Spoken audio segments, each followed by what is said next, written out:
Today, I'm going to be sharing with you 6 common mistakes that most people make in the course of creating an inspiring product vision.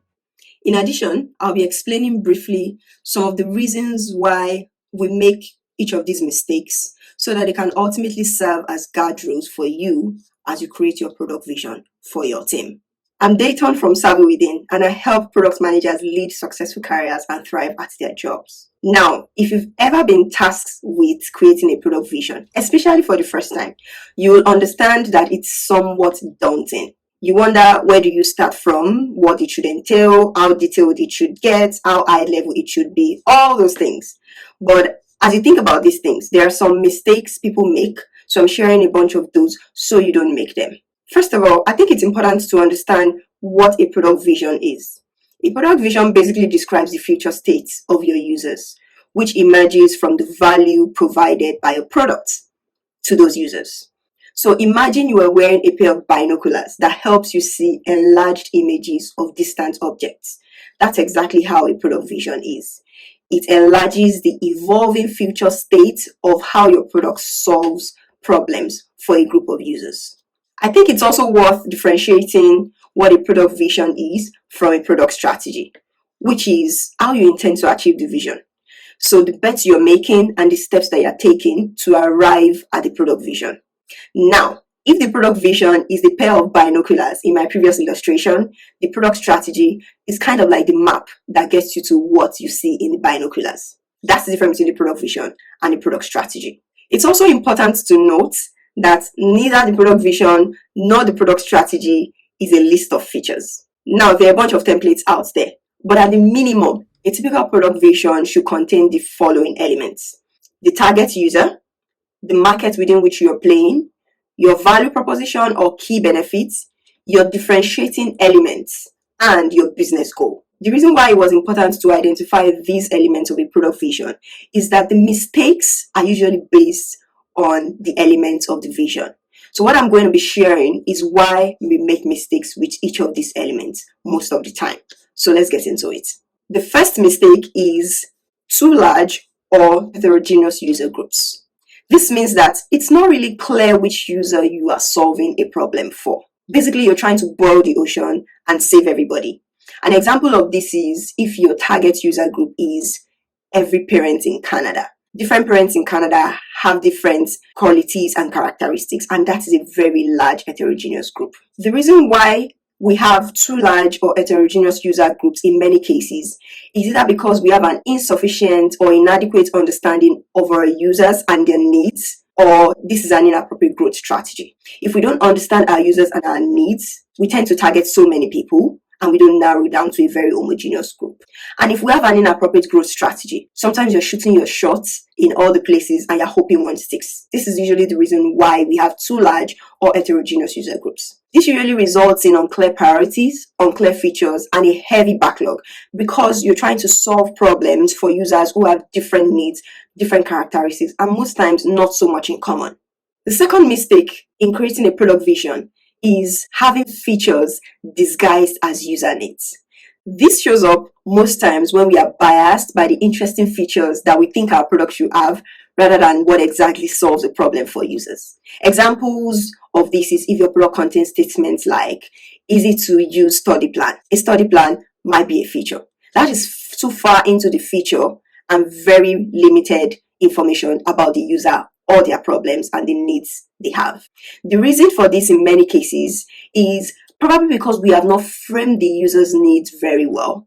Now, framing the needs from a user's point of view gives room for creativity around the features that will eventually be in the product. But it's important to frame the user's needs correctly in the product vision. Another reason why we make the mistake is because there is already, in many cases, an inherent bias towards specific features that we think are interesting and should be in our product. We already have made up our minds that we want to build those features. So we frame our product vision to highlight the features that we have a bias towards. Not being clear about the user's needs limits the team's opportunity to be creative around the user's needs and the features that they build. And in many cases, it narrows down the team's creativity along the lines of the features that we have already decided that we want to build. Another mistake we make in creating product vision is when there is no compelling reason for the user or no differentiating factor. In many cases, we are caught up with a bias towards our own product because we are most familiar with our product. But we know the product so well, but not the user as much. Why should a user believe you when they don't have enough information to figure it out?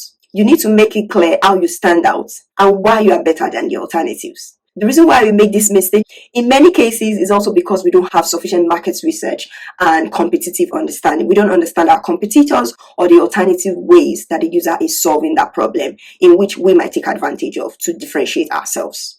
This mistake makes a product quite difficult to sell. The user would keep thinking, okay, so why you? Why not this product? Why not this service? Why not this alternative? This gives a lot of work to the sales team to sell our product because we have not differentiated ourselves enough, or we have not specified how well our product differentiates from the rest. One more mistake that people make in creating a product vision is when the product vision is too hinged on a business objective or a product idea. This mostly results from a lack of understanding of what a vision actually should look like or how far into the future it should be looking. When a product vision is too hinged on a business goal or an idea, you lose the ability to pivot and change the strategy but stay true to the vision, especially in uncertain economic times. Now, in the binocular map illustration I gave earlier, imagine that the imagery in the binocular changes every single time you look into it. I can imagine that would be extremely confusing. But even if the direction on the map changes, the destination should be consistent. Hinging a product vision on a business objective or a product idea is quite risky because the business objective could change consistently over time as the business evolves. In the same theme of business goals, there is also a problem where the business goals are not well articulated in the product vision. And most times it's because the business needs are not clear or understood. This usually leads to uncertainty about why it's worthwhile pursuing a product idea or why we should keep investing in this product and if the product generates enough business value. And that's because most times when the business goals are not clear or understood, it's actually hard to set and measure the right business metrics and possibly test the product vision against it. Lastly, the mistake most people make when creating a product vision is when the bets, the caveats, the assumptions, and uncertainties are not stated.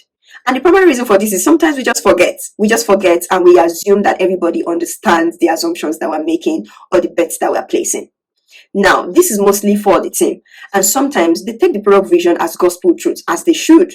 But uncertainties, assumptions, and bets should be stated so that the team is aware of this and they can look out for all of these as they begin to change or evolve in the product.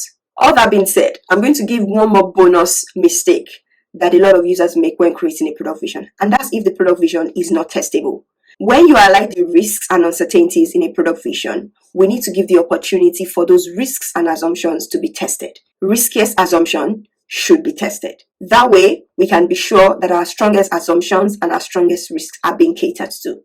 If this is not done, then we should go back to the market research before finalizing on a product vision. I hope this was very helpful to you. Let me know if there are any other mistakes that you've encountered or you see a lot of product managers making frequently in the course of working on their product vision with their team. And if you enjoyed this, do well to share with your product manager friends and let me have your say in the comment section below.